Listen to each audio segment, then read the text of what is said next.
just this pretty. Okay, I don't have a quilt in the background. I got to make up for it. So.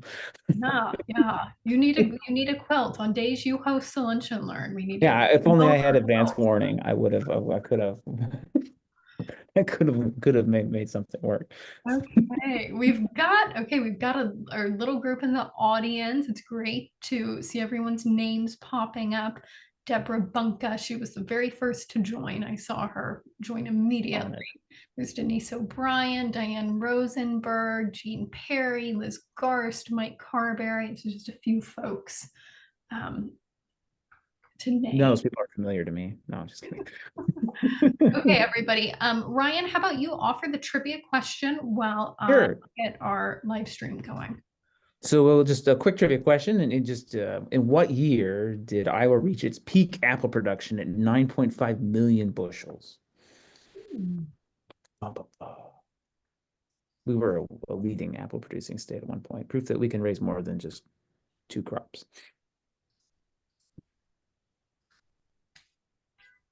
So feel free to drop your answers in the chat. Okay, Deborah says He's a 1969. little early.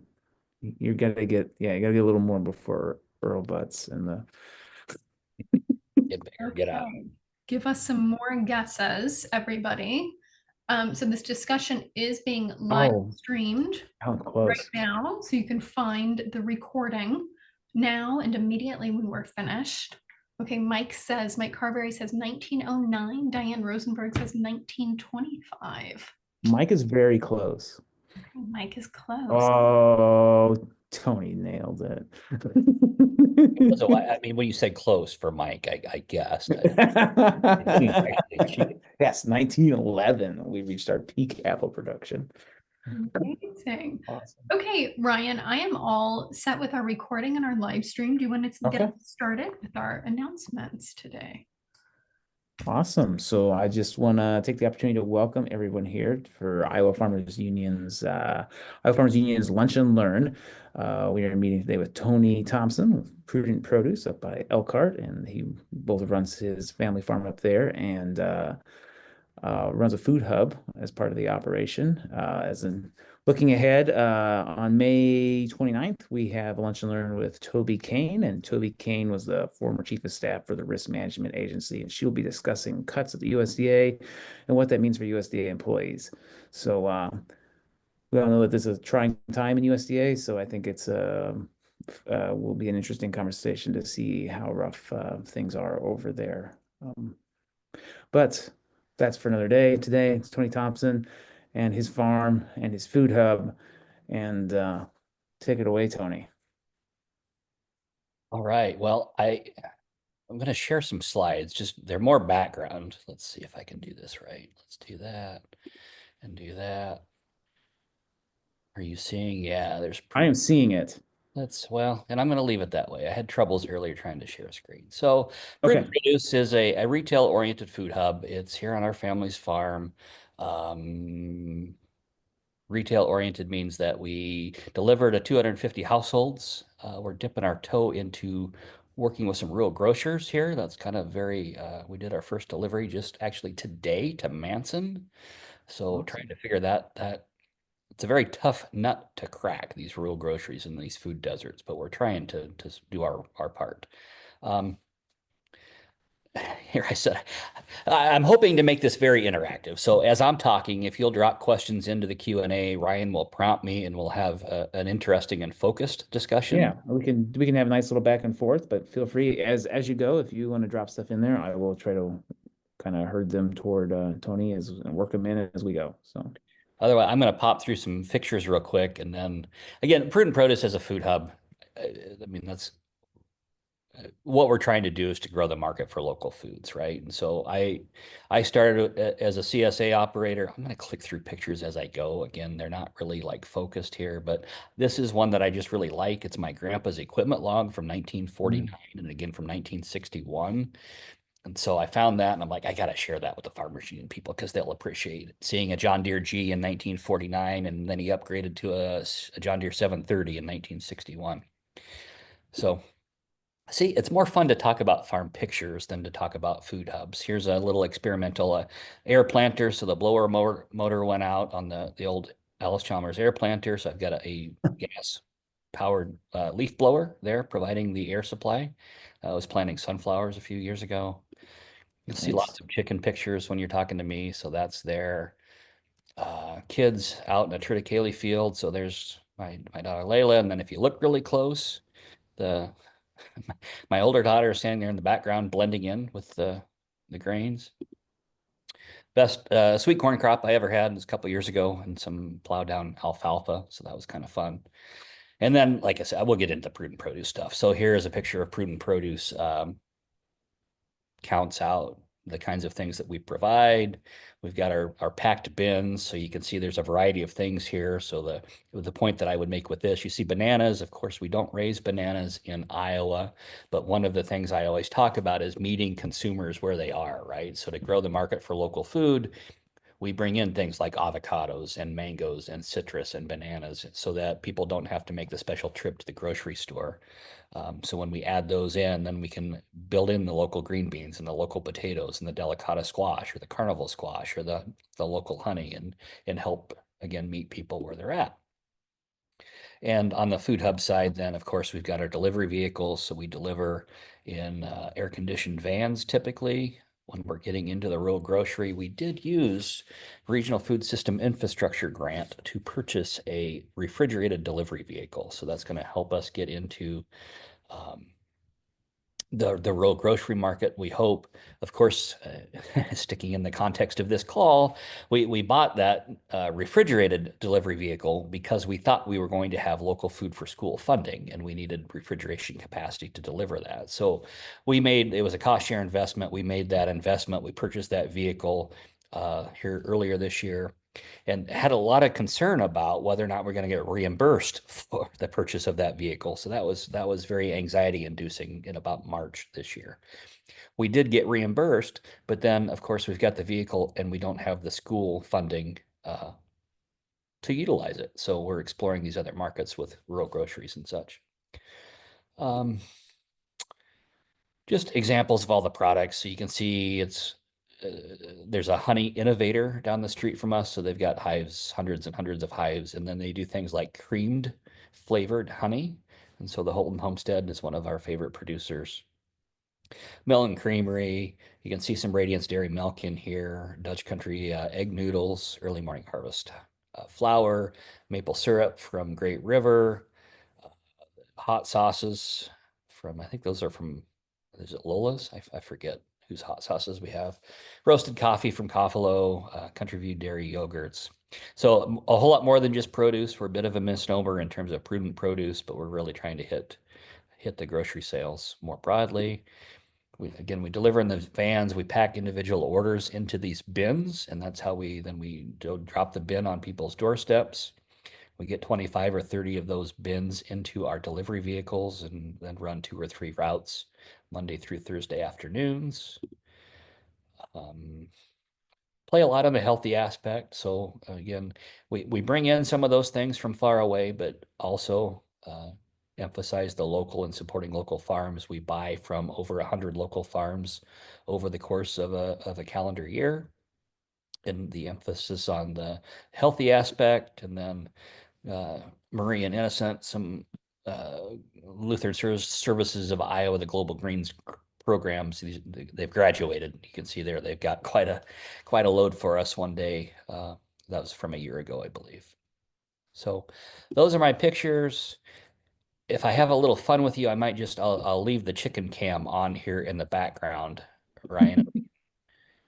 They're That's coming awesome. out. It's raining, but they're starting to branch out a little bit. So There you go.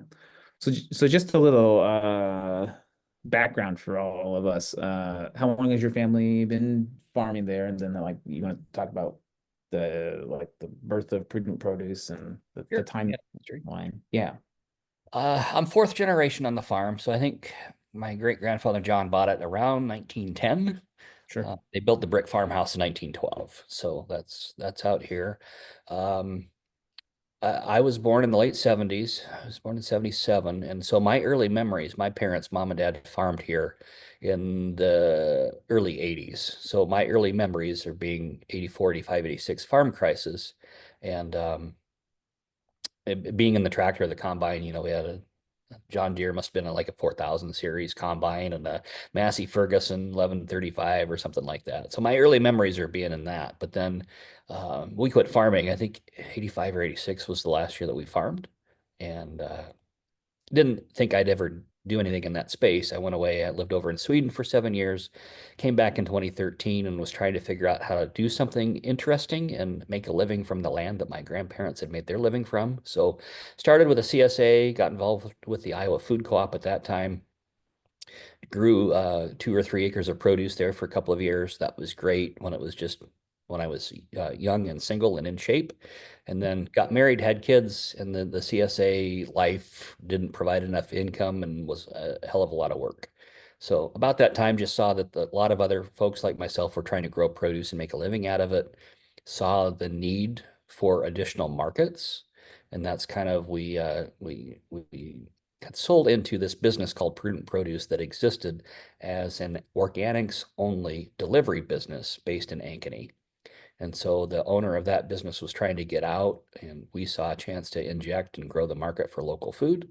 So in 2017, we bought that business and moved it out to the farm, repurposed a building that my grandfather built in the 60s to store grain. And so that's where we're housed now. So Prudent Produce has been out here going on a little over 8 years. Some, no, that's well, you've been doing it a while, and I mean, I've been kind of in this space for a while. How long have you seen your kind of customer preferences change in just the few short years that you've been doing it? Well, that's a tough question. From a customer standpoint, what's been really interesting for us was COVID. So pre-COVID, we were in the seven, eight, $9,000 a week in sales kind of space, very, very comparable to the Iowa Food Co-op, and similar to many other we tripled sales in the course of about 4 weeks. And so when COVID happened, everything shut down. People are afraid to go to the grocery store. They didn't want, people. When you go to the grocery store, everybody's fondling all of the produce, right? In Yeah. early COVID days, people didn't want fondled produce. Um, so we tripled. We were able to scale up pretty quickly. Some reliance on distributors to help fill that gap, and then also local producers that we had relationships with really stepped up. So that got really interesting from a customer perspective. And then what we saw over the past 4 years is kind of a trickling off of that interest in having unfondled produce to them wanting to go back to the farmers markets or the grocery stores and be able to see exactly what they're buying.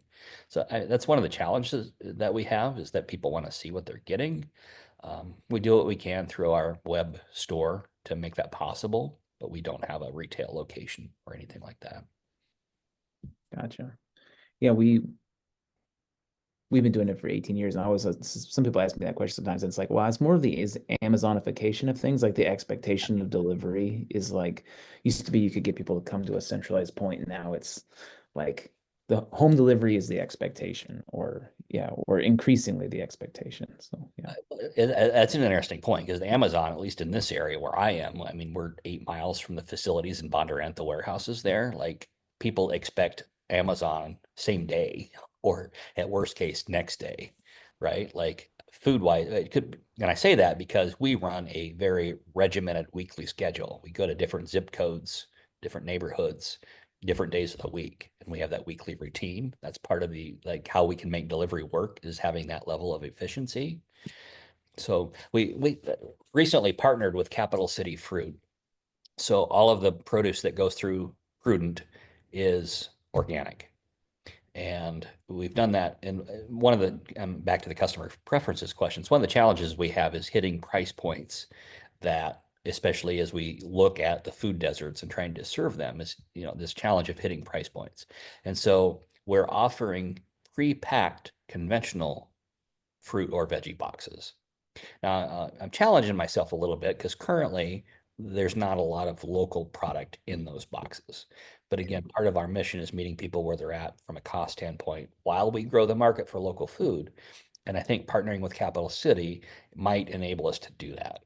And where it gets really interesting is that Capital City, like us, had huge retail demand during COVID, and their market is tailed off so much it's no longer a viable entity for them. They're Oh, a larger distributor, so they're yeah, offloading yeah. that business to us. Boy, that was a rabbit hole I just went down. No, but I mean that's an interesting opportunity for you also, like, but a challenging space from a, a margin and a profit standpoint. So yeah, I Well, mean, and from a clarity of product standpoint, I mean, Prudent has, yeah. I mean, we're known for the organic side of things and the, local non-use of synthetic chemicals. And I don't want to get away from that. It's almost like I need to do a separate brand, Mhm. but the complexity of that is a small business. And so, I mean, Right. it Yeah. comes down to having good relationships with our customers. Yeah, that's challenging. Yeah, I totally see that. We do have people wondering, is that a mobile chicken coop? I'm Yeah, it is. I've got two Eggo bills out there. These are the old ladies. There's about 50 of them still around, so they're laying a few dozen eggs a day. Um, and then I've got 300 chicks. I need to go move my camera. I need this pointing on the younger one, the pullets. Um, but I just moved the eggmobile onto fresh grass before we got that 3.5 inch rain, and I haven't moved the Wow. camera yet.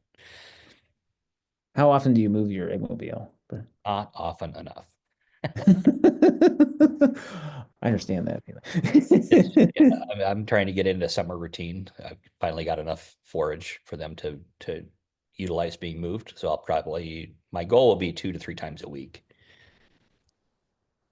So we do have people wondering, like, so how far is your service area stretched, kind of, Yeah, our core route service map? area is Adel to Newton and then Ames Sure. to Indianola. So, Okay. Okay. 40, 50 miles across different directions, probably, 30-mile radius. But then we partnered with North Iowa Fresh was a food hub that Jan Libby and Tim Landgraf and several others were involved in up in the, uh, what's their town? They're west of Clear Lake and Mason City. Yeah, So they're up there. Yeah. Yeah. we now run up there every Thursday. And that's another Okay. one of those that worked for us with LFPA, so the food pantry funding and the schools. And so now we're trying to figure out how do we make that continue to work? And so the rural grocery is a component of that, I hope.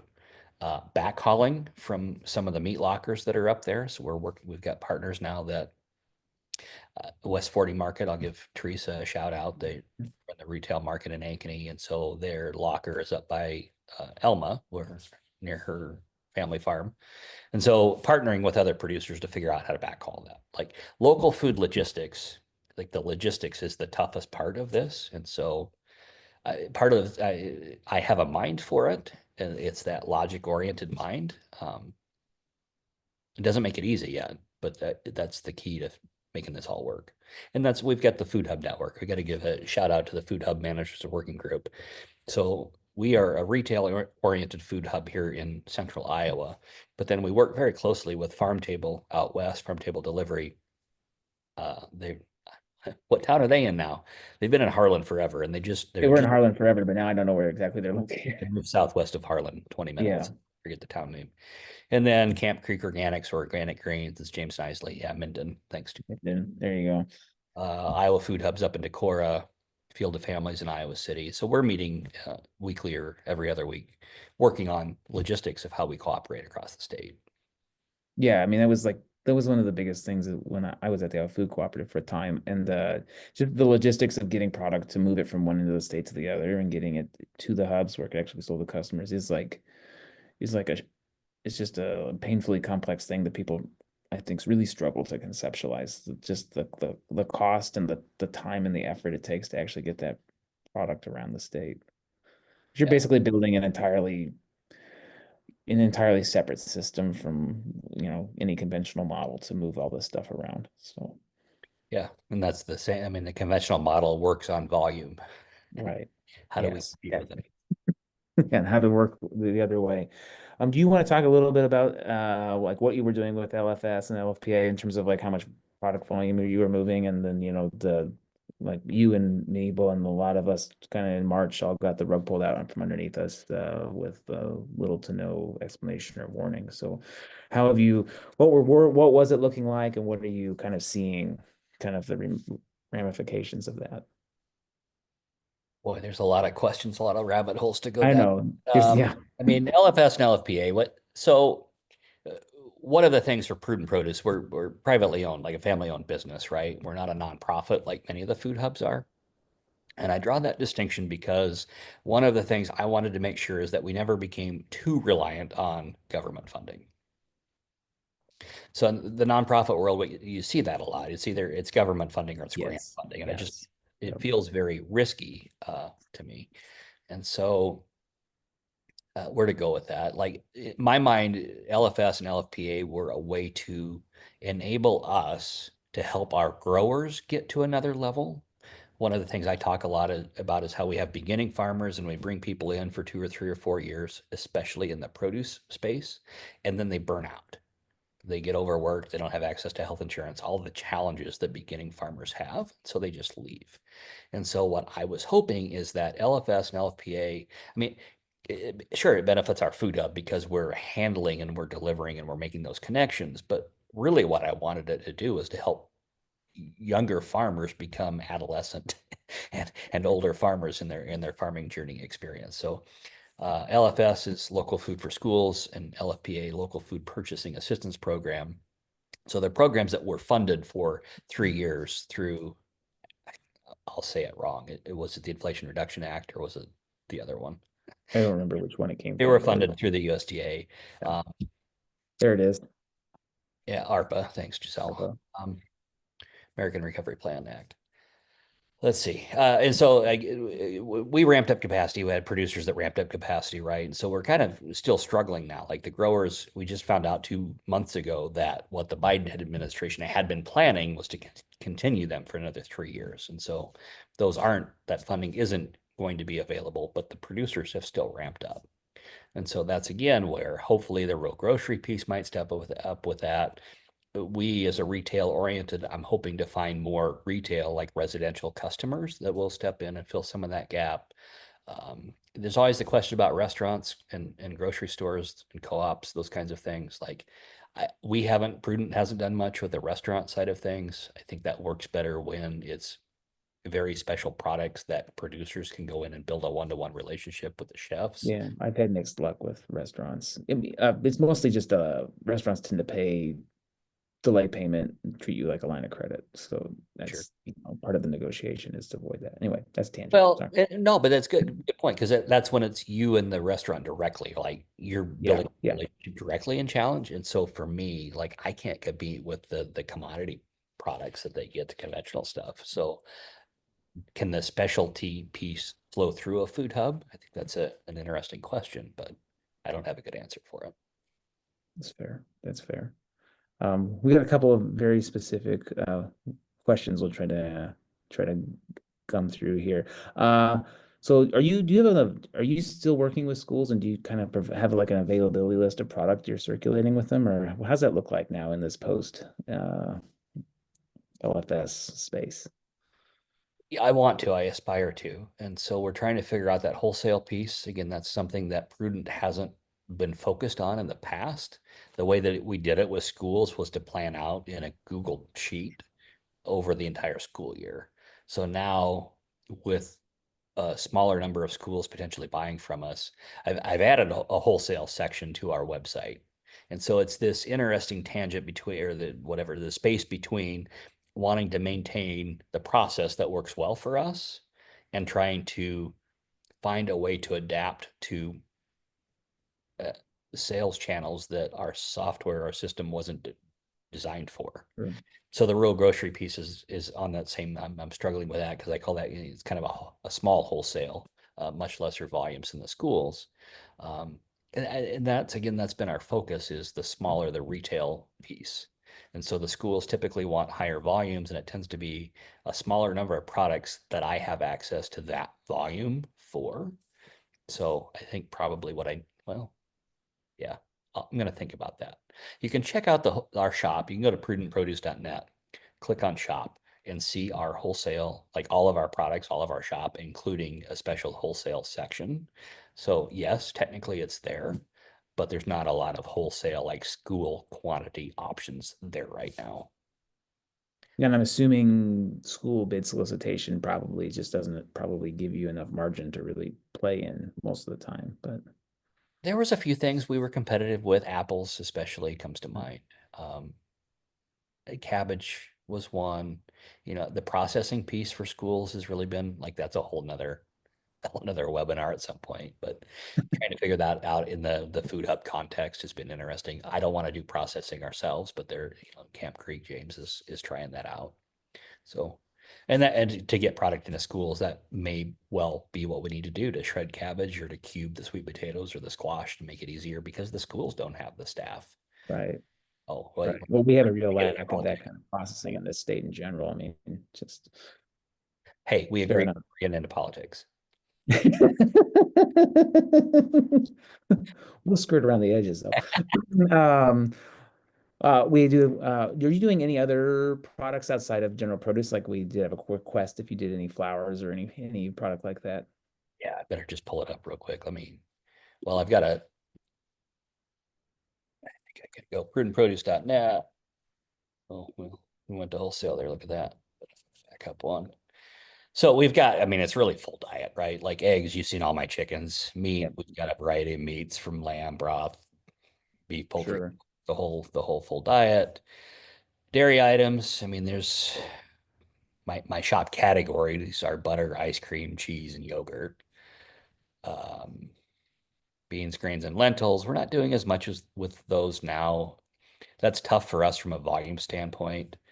Um, but we work with local bakeries, so we've got those. Sorry, I'm trying to follow the questions that are coming up too while I plug my own business here. But Oh yeah, go ahead, keep plugging. prudentproduce.net/shop, and you can see everything we've got. We've delivery radius we talked about, so greater central Iowa area and then north central, trying to make it easy and accessible and convenient. Um, I feel like we need to grab on Mr. Eisenhardt's comment there. Yes, I was looking at that too. So if you were, how do you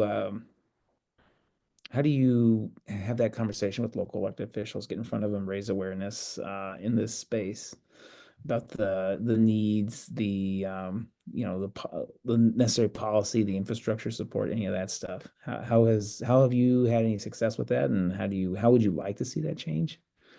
I know that's a big can of worms at I mean, it's 12:57. just building relationships. It's like any policy thing, right? Like you got to build relationships with people. So, I mean, everybody on this call is active in the political space of the people that I've seen, right? Like, so anybody that's not or watching live stream, like connect to your local officials, find out who they are, invite them. If you're a producer, invite them to your farm or your facility, take them to a PFI or an IFU field day, invite them to one of these webinars where somebody like me is talking.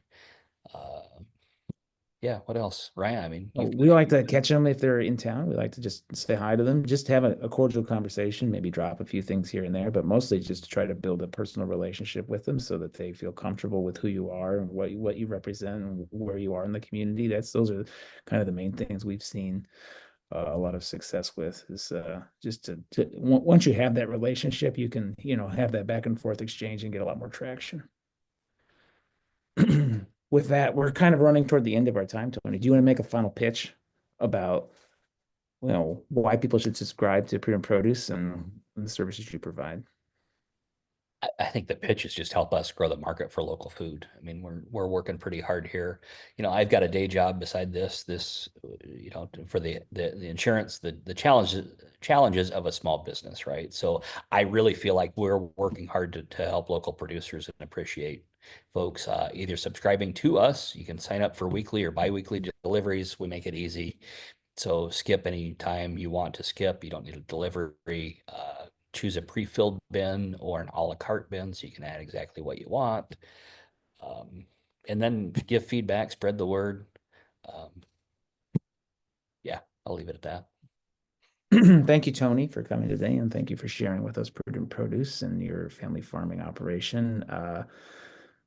Please join us next week where we'll have Toby Kane, who's the chief of staff for the risk management agency, and she'll be discussing the cuts at USDA and the effects on employees there. So until then, everybody take care and enjoy the weather if you've got the good weather, or enjoy the rain if you're in need of it, and we actually get some. So take care, Right. Christina. Do you have anything else you want to share on behalf of us? Nope, that is everything. Thank you, Ryan, for hosting, and Tony for joining us, and everybody in the audience. So, All right. see you Everybody take next care week. out there, and remember Iowa Farmers Union is in our efforts to continue to host these things on a weekly or near weekly basis. So thank you. Thanks, everyone. Bye-bye. Bye.